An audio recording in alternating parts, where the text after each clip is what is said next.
আজকের দিনে যে ভদ্রভাবে চলাফেরা করে তাকে সবাই ভীতু বলে আর দুর্বল বলে, আর যে সৎ তাকে বোকা বলে। আর তুমি যদি স্পষ্ট বক্তা হও, তার মানে তুমি শত্রু হয়ে গেলে। পিছনে মানুষ কি বলল সেটা পিছনেই ফেলে রেখে সামনের দিকে এগিয়ে যেতে হবে। তাহলে তোমার মন এবং শরীর দুটোই সুস্থ থাকবে। হ্যালো এভরিওয়ান, সোহানা ওয়েলনেস থেকে বলছি। কেমন আছেন আপনারা? আশা করি দূরের এবং কাছের সবাই ভালো আছেন, আল্লাহ পাকের অশেষ রহমতে। এখন তো দুর্যোগপূর্ণ রাত। কাল রাত্রে প্রচুর ঝড় হয়েছে, ভয় লাগছিল। জানি না কপালে কি আছে। আজকেও সকাল থেকে বৃষ্টি বৃষ্টি ভাব। বৃষ্টি বৃষ্টি ভাব হলে তো আর প্রতিদিন খিচুড়ি খাওয়া যায় না। আবার বৃষ্টি ভেজা দিনে রান্নাও করতে ভালো লাগে না। তো আর কি করা যায়, রান্না যখন করতে হবে তো করেই ফেলি। তো চলে এলাম রান্নাঘরে। ফ্রিজ থেকে এক বক্স মাছ বের করে ভিজিয়ে রেখেছি। এটা আগেই ভিজিয়ে রেখেছিলাম। দেখি শর্টকাটে কি রান্না করা যায়। এর জন্য প্রথমে আমি সবজিগুলো কেটে নিয়েছি। চিকন চিকন করে আলু, পটল, বেগুন আর মাছগুলো হলুদ আর লবণ মাখিয়ে ভেজে নিয়েছি। আজ আর সবজি আলাদা রান্না করব না, মাছের সাথেই শর্টকাটে রান্না করব। আর সবজিগুলো চিকন পাতলা করে কেটেছি যাতে তাড়াতাড়ি রান্না হয়, কারণ রান্না শেষ করে আমি একটু বেরোবো। মেয়ে মানেই তো ঘর বাহির দুটোই সামলাতে হয়। এখন কিছু পেঁয়াজ, রসুন, কাঁচামরিচ কেটে রেখেছি। চুলায় একটা কড়াই চাপিয়ে দিলাম। এতে পরিমাণ মতো তেল দিলাম। তেল গরম হলে 1 কাপ আহ, পেঁয়াজ আর রসুন দিয়ে ভাজতে লাগলাম। তারপর সবজিগুলো দিয়ে একে একে সব মশলা দিয়ে দিলাম। 1 চামচ হলুদের গুঁড়া, 2 চামচ শুকনো মরিচের গুঁড়া, 1 চামচ জিরার গুঁড়া, স্বাদ মতো লবণ আর কাঁচামরিচ দিয়ে একটু কষিয়ে নিলাম। তারপর 1 কাপ পানি দিয়ে দিলাম, ঢেকে দিলাম।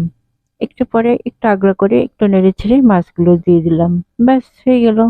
মাঝে মাঝে ব্যতিক্রম রাঁধলে খাইতেও ভালো লাগে, বৈচিত্র্য আসে। এদিকে আরেক চুলায় একটু মুরগি আলু দিয়ে ঝোল করে রান্নাম। রান্না বান্না শেষ, একটু আমি বেরোবো, কাজ আছে আমার, সেজন্যই।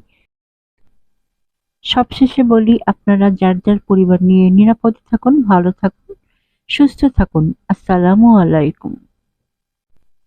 নীল গগনের লালাট খানি চন্দনে আজ মাখা, বাণীর বনের হংস মিথুন মেলেছি আজ পাখা।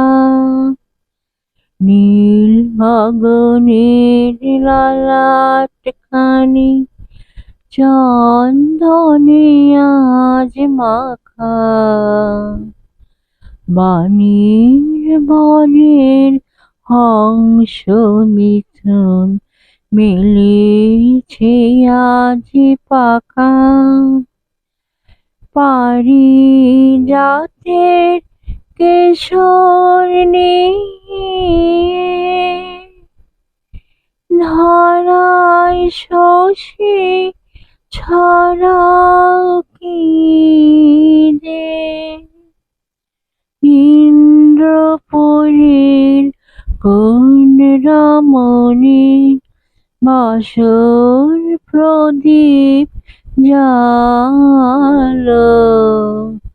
ও রজনী গন্ধা তোমার, গন্ধ সুধা ঢালো।